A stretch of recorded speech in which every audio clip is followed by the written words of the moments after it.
In this Elden Ring video, I'm going to be showing you my Warrior Wizard build, which is a New Game Plus build that focuses on the use of the Carian sword sorceries and weapon-based sorceries. You can also play this build as a new game build. There's no reason you can't do that. You probably won't be able to play it until about halfway or so through the game just in order to get all the equipment for it.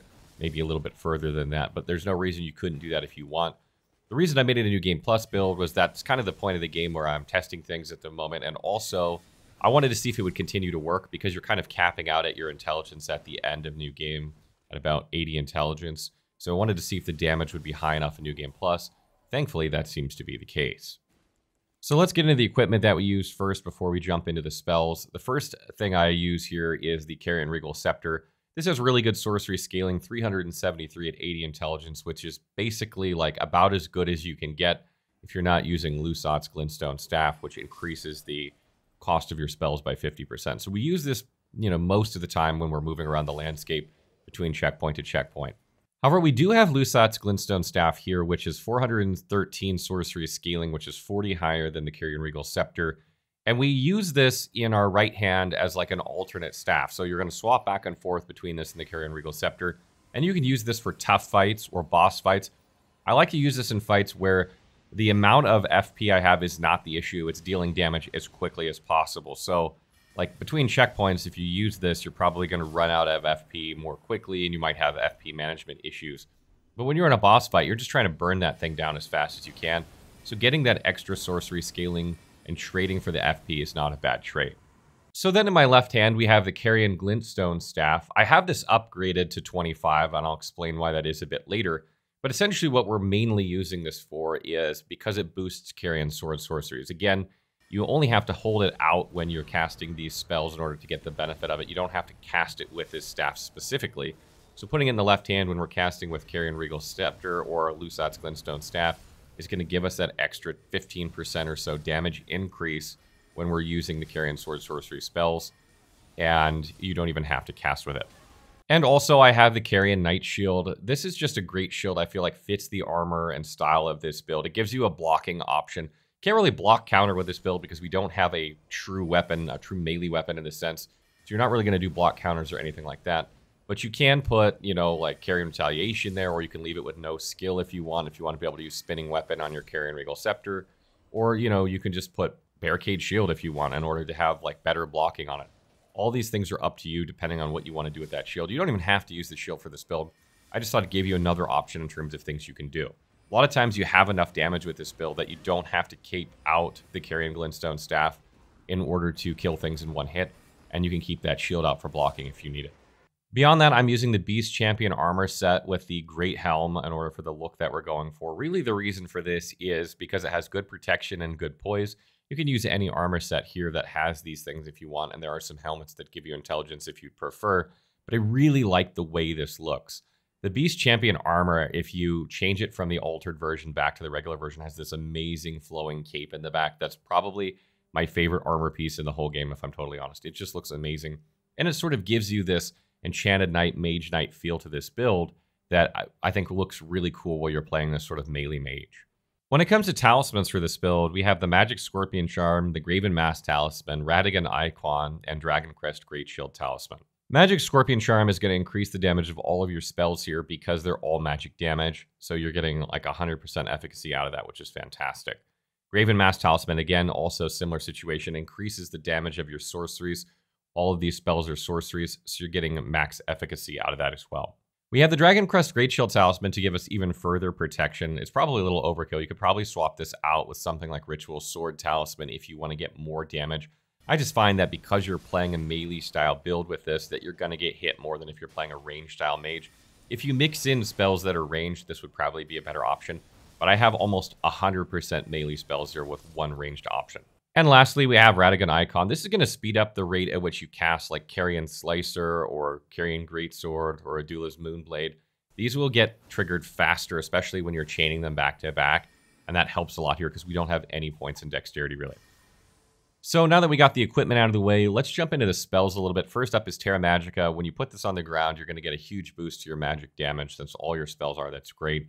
And ideally, you would drop this at the beginning of a boss fight. Like, if you can put it, like we walk through the boss fog, drop it down, and then try and stay inside it while you're fighting. that would be ideal. Because you're, a melee-focused build and you have high protection, staying inside it should be easier for you than other mage builds, but getting it dropped in the right spot is still going to be a challenge in some fights. The one ranged spell we do have here is Loretta's Great Bow, because I was kind of going with this theme of like a mage that summons weapons and only uses summoned weapons for this build, and you're summoning a Great Bow for this, which is awesome. And this spell is fantastic, has very, very long range. You can charge it up for extra damage, and it's just a really good ranged spell that can get a lot of enemies killed before they ever get to you, putting you in a much better situation, particularly because you're playing like 90% melee. And there are some situations where you would just be completely outnumbered or you'd be in a bad spot if you couldn't pick off some enemies. So use this to pick off enemies when you can.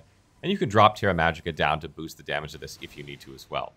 Next up, we have Carian Slicer, which is kind of a staple of any melee mage. It's the cheapest of the melee spells, and it deals enough damage to usually one-shot most enemies at this point in the game.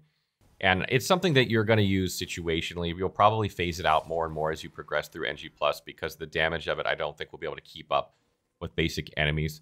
But what's really great about it, I use it more honestly on like boss fights where I can just spam this thing super fast. And because we have Radagon Icon, it's going to go even faster. And it really just allows you to just chew away at boss health while they're in some sort of long animation, particularly bosses that have like long windups and stuff like that. You can dodge through them or around them and then just go to town mashing R1 and, just taking huge chunks of health out of them. And also this spell benefits from talismans like the Winged Sword Insignia or Rotten Winged Sword Insignia. So if you are planning to go with this strategy for a boss fight, you might want to put those on before you go into that boss fight, because it'll further boost your damage with each hit, which is great. Next, we have Carian Greatsword, which does way more damage than Carian Slicer, attacks a bit more slowly, but it has a much longer reach. You're definitely not going to get as high a DPS with Carian Greatsword as you are Carian Slicer, so I don't recommend using it for a boss fight. But it's great for like packs of enemies. It's much cheaper than Adula's Moonblade in terms of FP cost, which we have a lot of FP for this build, so that's not a huge deal. But generally, I find I use this mostly on horseback, where like you're riding around on the landscape and it's harder to hit things with Carian Slicer. You can hit them with Carian Greatsword rather easily, and it saves you quite a bit of FP versus Adula's Moonblade. So consider using that mostly on horseback, or maybe some scenarios where you can AoE. If we move along to Adula's Moonblade, this is effectively like a better version of Carian Greatsword. Not only does it deal more damage in general, but it also applies Frostbite, and it has a wave that shoots out that deals damage. So the range of it is much, much further. So if you're trying to AoE down a pack of enemies, this is a better way to go. And I generally use Adula's Moonblade when I'm out on the landscape if I'm fighting multiple enemies pretty regularly. We have so much FP with this build. We have lots of SP flasks that it's really easy to start swinging from a distance, even if they're just one or two enemies, and kill them before they even get into melee range sometimes, or, just as they're reaching melee range. You could do the same thing with Carian Greatsword if you want, because it's not super expensive. But I just find Adula's Moonblade is easier with packs of enemies. And it's a great way. You can even use it on bosses, actually. Like, it's not a bad strategy to spam this on bosses. Kind of has a similar strategy to, like, the Moonlight Greatsword, in that you're just going to keep spamming those waves into bosses and dealing damage to them. And you can just chew away at their health really quickly. Next up, we have Carian Piercer, which deals a good amount of damage, probably a little bit more than Carian Greatsword, or pretty close to it, but it does a thrust, and it has kind of a long windup, so keep that in mind. But what I like to use this for is I like to use it against enemies on horseback. I like to use it to get enemies through obstacles. Like, it's very good at just going through an obstacle and hitting an enemy on the other side. And I like to use it against NPC invaders because they just run into it over and over. It's an absolute NPC invader massacre spell. So those are when you're going to use it. It's very, very situational, but it's still nice to have in your repertoire. And the last spell that we're using for this build is Gavel of Haima. This spell was actually buffed in patch 1.07. It's had its FP cost reduced, its stamina consumption reduced. It has increased stamina attack power against guards, and the power of the hammer portion of the spell has been increased. This spell is great because it summons a big great hammer that you can attack with once, and then you can follow up with another attack. It has good AoE, it has good poise damage. But what I really like to do with this spell, and why we upgraded the Carian Glintstone Staff in the offhand instead of just leaving it to buff, is if you hit R1 to cast it once, and then hit L1 to cast it again, and then hit R1 to cast it again, you can just keep changing it. You just turn into like a hammer machine, effectively. And you can, some enemies you can just stun lock that way. They'll never be able to do anything. Or some bosses, you can stagger them because of the high poise damage that you do. And it's just kind of fun to do periodically. It was just another good spell to throw into the repertoire.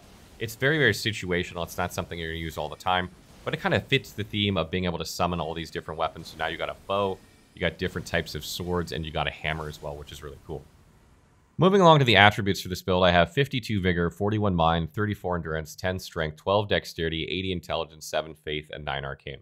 You don't need any Faith or Arcane for this build, so just set those aside for now. When it comes to Strength and Dexterity, you actually only need 10 of each, and that's because the Carian Regal Scepter requires 10 Dexterity, and Lusat's Glintstone Staff requires 10 Strength, and the Carian Knight Shield requires 10 Strength and 10 Dexterity. So you need 10 on those in order to be able to use those things, so that's a good break point. My class started with 12 Dexterity, so I can't get lower than that, but you really only need 10 of those. When it comes to Vigor, 52 is plenty for this point of the game. You're going to want to gradually take it to 60. You have decent protection, but you are in melee range a lot of the time, so you're going to be taking damage sometimes. It's going to be unavoidable. So you want to gradually take that up to 60, and I couldn't decide if I wanted to take Vigor or Mind up first. You know, Vigor up to 60 or Mind up to 50, which is why I have 41 Mind. You do go through a lot of FP with this build. Every attack is FP consuming with this build, so having a lot of Mind is kind of essential.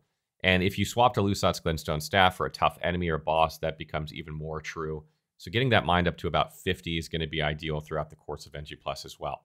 34 Endurance is just enough to medium roll with this setup. If you're not using the shield and you dump the shield, or, you know, you decide not to use Lusat's Glintstone Staff, you can get away with less endurance. But you will notice that a lot of the regulation or restriction on casting some of these spells in combat will be your stamina sometimes.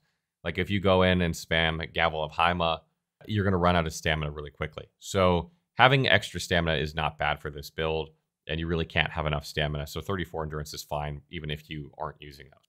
And lastly, 80 Intelligence here is to kind of hit the last soft cap for damage in terms of your sorcery scaling.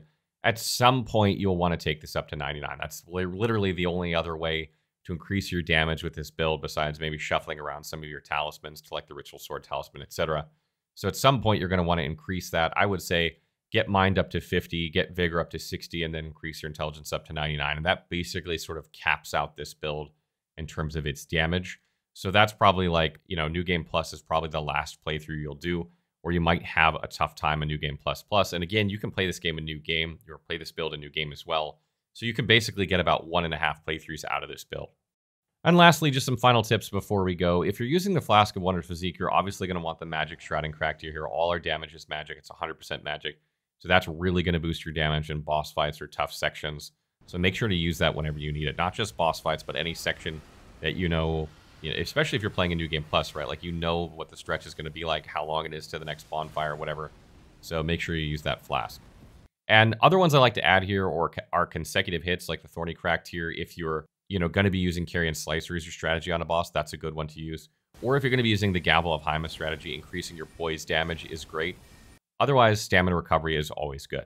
And lastly, if you're going to be using a Great Rune with this build, I recommend using Radahn's Great Rune for this, because it gives you HP, FP, and stamina for this build. And all those things are super useful. You can't have enough HP, FP, or stamina, all three of those things.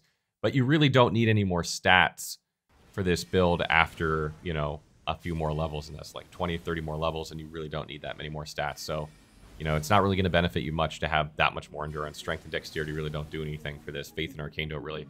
So Radahn's is going to be a better fit for you than something like Godric's.